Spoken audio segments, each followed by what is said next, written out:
What's up, you guys? It is a rainy morning this morning. It's really cool outside, and I decided that I woke up and can't go back to sleep, so I'm gonna run out here to the spot I have. I got my 6.5 Creedmoor. I know where a few pigs hang out, so I'm gonna run out there, maybe get a shot on a few of them. I've got a few feeders out there that they've been hitting pretty hard, so I'm gonna run out there. Brought the rifle. I'm self-filming, and spotting and stalking would be a little hard, but I'm gonna try to get it done. Alright guys, so I just got here. I'm gonna go sneak up to this first feeder. It's just right down here in this little bottle. I'll walk down there and hopefully they're at the feeder. Okay you guys, I just spotted some hogs. They're probably 150 yards away from me right now. I might kind of make a loop so the wind's good with me the whole time, but right now they're feeding, so I'm gonna loop around a little bit.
I snuck up to these hogs, and that one fed right towards me.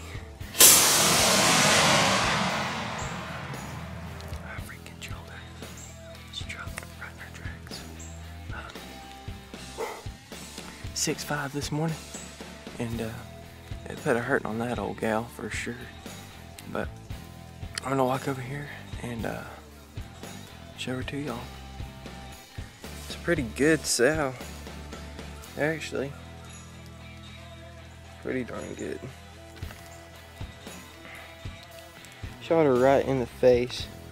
Yeah. So my initial shot was right here, and that's perfect. Alright you guys, I ended up waking up this morning and went to a spot that I have.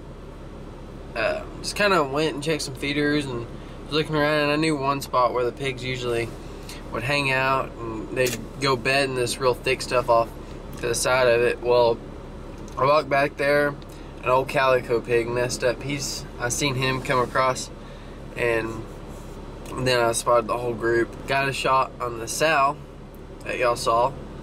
If you haven't, please hit the thumbs up, smash that subscribe button. But anyways, we got some awesome stuff coming up, and deer season's coming up, and everything is about to be in full swing, and you guys are not gonna want to miss it. Make sure you hit that subscribe button, hit the thumbs up, and you guys, as always, we will catch you on the next one.